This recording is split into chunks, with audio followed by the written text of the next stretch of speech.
In this video, we'll start to explore Chart.JS and all the options that you can do with Chart.JS. This is more an introduction where we're just going to explore most of the items regarding to a bar chart. However, the goal is basically, if you understand some of these dynamics, you probably will understand quickly the others as well.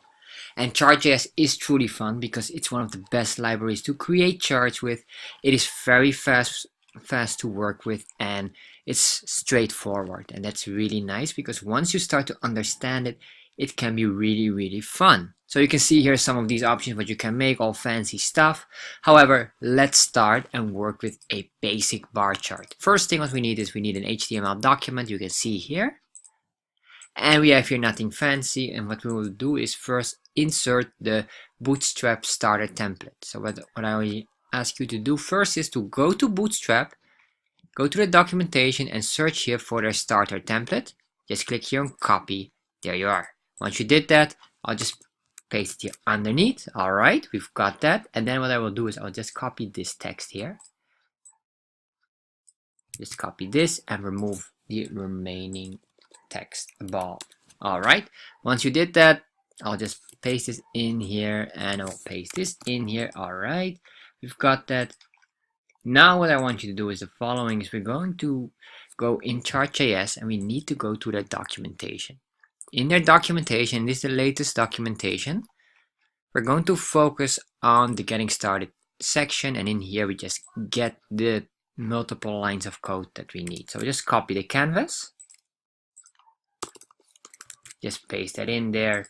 Next we will have this one, and you'll see here, why is this 2.4.0 if you're probably up to date base right now, it is 2.7.2, and maybe in the future you'll be a different one. You can adjust those numbers. So just copy all of this and we will paste this underneath the canvas. That's very important, or at least canvas must always be before any of these JavaScript loading. Yes, and then in here we'll just adjust it to the most updated version. There you are. And finally we will get this piece of code here. This is a standard code of a line chart, and we're going to adjust it later on to a bar chart.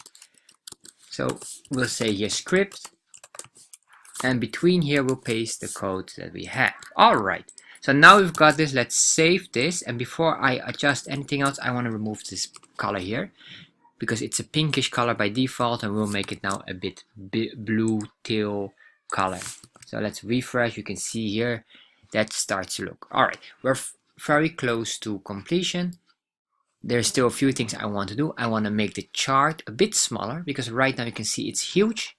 We don't need that big chart, and it's easier to spot as well. So what I will do is I'll put it in a card. I really love the card design in Bootstrap, so we're going to use that. But if you don't want that, you can skip this part basically. However, it's a very straightforward process. We'll say here call MD6, and then we say here a offset of MD3. So we have basically, we'll push to the center. And then we can do here as well is a margin Yankee, Y. Yes, Y for Yankee, basically top and bottom. What we're going to focus on is a high margin. So once we did that, we have to put, of course, here the same story. We have a closing div. So now it's already smaller. However, we're going to add up another div, and we say class, and this class is a card. Yes. And within this card, we will say div class. We'll say card body, just to focus only on the body. There you are. Then, because this is the first of the body, and then we have the second class body, and where we put in the canvas card body. Alright, so we've got this. To make it really fancy, I'll just put in here a HR, or horizontal line, and we'll move this. Instead of a H1, I will make this a paragraph because it's a quite long text. And so let's save this now, refresh. Alright, so it starts to look far more nicer. This is beautiful. Only thing I will do now is the background color, and then we're done here, and then we start working on it. For the background color, I'll just give it a class, and then I'll say here BG, and you can do anything you want, and I'll do here, I will say success. So the reason why I'm doing this is I'm using a lot of color coding, and if you've seen my Udemy course, you will probably understand that this indicates a certain level of advancement, and you can see that green means the easiest level. So that's it. Alright, so we've got this now. We're starting here now. We have our nice chart. Let's convert this first to a bar chart. Let's look here at our codes here. So we have all of this code. You can see here CTX, which is the value or the variable. And basically this variable stands for go in a document, get the element with the ID name of my chart, which is also our canvas ID. So the canvas ID is being pinpointed or targeted, and then it says start to draw something, and what it's going to draw is, of course, this part here.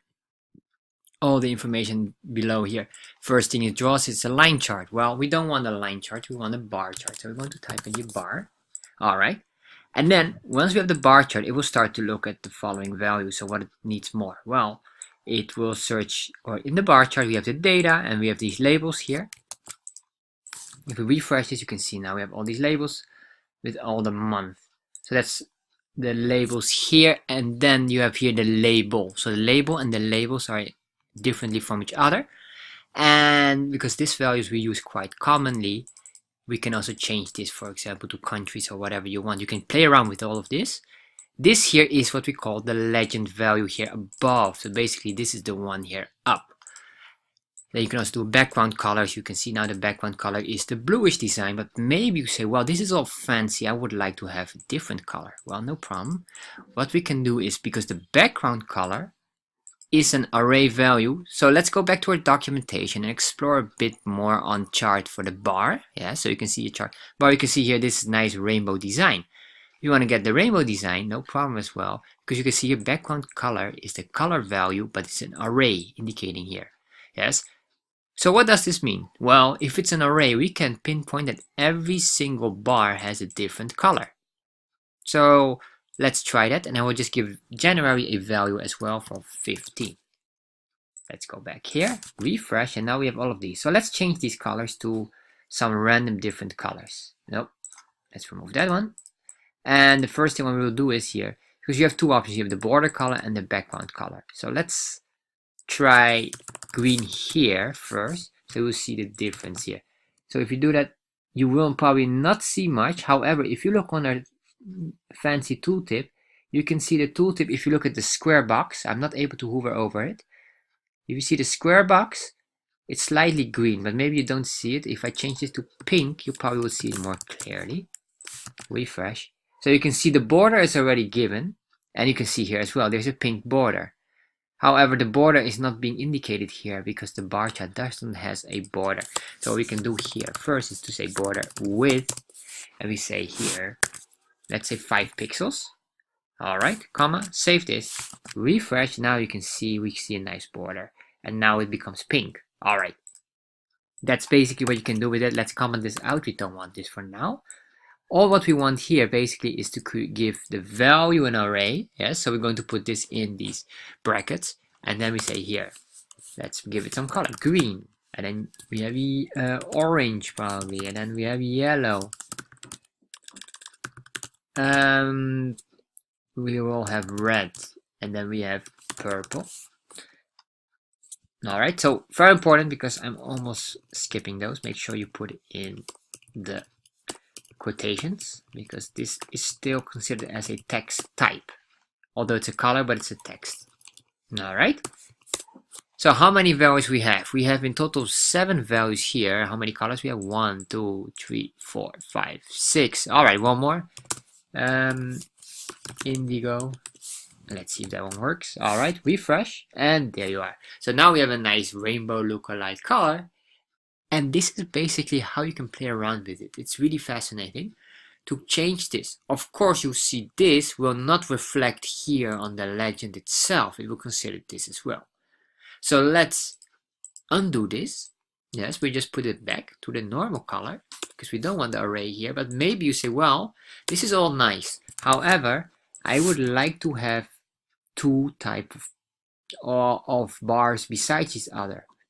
That is possible as well. Imagine you have the sales and expenses. So I would say here, not my first, but we say here, this is the sales.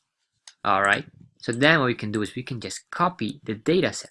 Basically what you're doing now is we just add up another data set. If you really look carefully here, the data set is considered an array as well. This is fascinating because with that you can pinpoint specific items we're going to update and everything. So if you want to know more about that, check out the other video I have regarding to this. But I'll just copy this now first. And let's make this sales, we make this expenses. All right. And we will give this a fancy red 200. So we make this 0, 0. And our expenses are of course lower. So we make this 2, 2, 2. You will see now what will happen basically is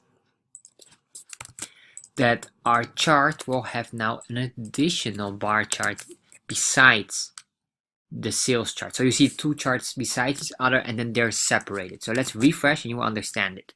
So now you can see every category has two charts besides each other. So this is very fancy and very nice for comparison. Imagine you want to compare the productivity of multiple agents, or you can see the sales and expenses, so you can calculate the differences regarding to this. This is very fascinating. And of course, if you want to give this again colors or rainbow color or everything, you will have to work here with all of these individually. But this is really one of the fancy parts you can do with a chart. And you can go even deeper with, let's check more here for some options. So you can see here you have some other options here, border skip, background color, border width. You can see here all of this. You can play around with this as well, hover background color. This is also a very nice one. Maybe you want to change that as well. So for example, the hover background color, the fill color of the bars when hovered. All right. So if we hover over our chart here, you can see it gets slightly dark, but maybe you want to highlight it in a very different way. So there's a default method, but also you maybe want to hover that in a very solid way, making this, let's say, a solid green or what? Red. Let's say red. Red is a nice color. Red is a bit stronger color compared to what we have probably. So refresh, and then if you hover over it, you can see now it highlights to a stronger red. And that's basically what you're doing here. And this is really nice, and you can do this as well for our other one. We can make this green, our sales and expenses, and then if you hover over, you can change. Now the colors are starting to change. However, you notice that if we hover over one segment here, basically both of them are being highlighted, but the tooltip doesn't highlight. So maybe you say, well, this is really weird because I would like to see the tooltip as well at the same time, especially if you highlight them both. That's possible as well with Chart.JS. So let's go back here to our documentation and let's check out some of our tooltips here. So we're going to use some of these basic tooltip functions, and if you look here very carefully, you read here the tooltip configurations is inserted in the options tooltips. Yes, so tooltips, and then from there on you have all these options here, and probably what we want to have is the mode. So I will show you exactly what I'm talking about. So we go to options tooltips. All right, options, and then we say here tooltips, okay, with an S, yes, and then in the tooltips again a curly braces, and then within here we can select some options as well. So let's look here. We have here, this is what we probably need, set which element appears in the tooltip. All right, yes, this is nearest. What does nearest mean? That's right now what we have here, that if we hover over it, the nearest value will be displayed. But of course we don't want that. We want to have both values being displayed. So how do you do that? Let's go back. You click on more. You get some more information as interactive modes, point, nearest. And then what we need is this one. It says labels deprecated, but index is not. So index basically shows the value of everyone within that segment. Right now what you have here, what we see here, we see these two are belonging in the same segment and they're highlighted both. So it doesn't make any sense why they're not being shown as well. So we're going to do that now. So we say here mode, and then we say index, and to be sure, let's see, I think this is a string value. Yes, you can see here, but if you go back to the tooltip, you read here what you need, you see mode, yes, that's the name. Then the type is a string, meaning we need to put in quotation marks. All right, so we put in here some quotations. Let's save this as well. Once you save this, refresh. Now your tooltip, as you can see now, our tooltip shows both values at all. This is exactly what you want, and this is beautiful because now it makes far more sense in showing your tooltip here. Next, what we can do is also very fancy, is a nice stacked version of this. So maybe, as you can see here, sales and expenses, maybe you want them stacked on each other. So how can we do this? Well, no problem. It is a very straightforward process because the Chart.js have a really wonderful documentation compared to before. Chart.js 2.7 or whatever it's going to be in the future, at least the second version of Chart.js is really wonderful compared to the first. And what they said as well, the first one and the second one are not backward compatible. Main reason is they redid almost everything of Chart.js, and because of that, it is really powerful compared to before. It's really fascinating. So let's scroll down here. We are now here on chart in the bar, and we're going to focus now on what we call the stacked bar. So the stacked bar chart is exactly the same, only thing is that we're going to stack it, and you can see here what you have to do. So to do this, we need to work again with our options here. You can see your scales, axis, and then, or the x-axis and the y-axis need to be stacked as true. So basically we're going back here, we go back here to the things. All right, so we've got these tooltips here, yes, so we put in a comma, and underneath here we're going to work now with the next part, and that is, so we go in options. We are already in options. Now we have to only add in the scales, x-axis, stacked, true, and then exactly the same for the y-axis. Yes, pay attention here. You have here the braces. So since this is an array value. So what we're going to do is we just type in here scales, and then here x-axis, yes, and then in here bracket, curly braces, and then we say stacked. True. So this is a boolean, meaning no need for quotation marks because like true or false. Yes. So we've got this now. Exactly the same. What we're going to do is for the y-axis, and the y-axis will have the same method as well. No, before we do the curly brackets, we need to braces this. All right. Then here, same story, stacked column true. So by default, this is set on false. So once you did this, let's go back to our chart here and refresh. And now you can see it's being stacked beautifully. And of course, maybe you say, well, I don't like the red one up because expenses should be down, sales or profit should be up. Yes, we can do that as well. Just moving around our items here. So if we just move this around a bit, we can play and do exactly what we want. So let's save this now and then refresh, and there you are. So this is basically how you can do a lot of these functions here. And maybe you say, well, this is nice, but I need it horizontally, or I need it because right now it's vertical. Maybe you don't want it vertical, you want it horizontal. Yeah, so meaning horizontal, meaning like the horizon of the sun, so left to right. How to do that as well? Well, in the Chart.js documentation, you can find a lot of information going to this as well. You can see a horizontal bar chart, same methodology. The only thing now is you change that type here. Basically, you already have a stacked version, yes? So we just copy this and we say horizontal bar. Instead of bar, we just make this horizontal bar, save, and once you save this, you can refresh and now it's horizontal stacked. If you don't want it stacked, no problem. You can comment them out or just set this on false. And as you set this on false, you can refresh and now it's just neatly beside each other beautifully. And this is really a lot of things you can do with it. Is there more what you can explore? Yes, of course, there's a lot more. Most important thing here basically is that you already have the most essential items, because other things here is we're going to bar thickness, the percentage, all these kind of standard things. You can even change what we call the how the chart is being displaying, the legend, the titles, all these options are possible. However, the key, what you already figured out, is in here.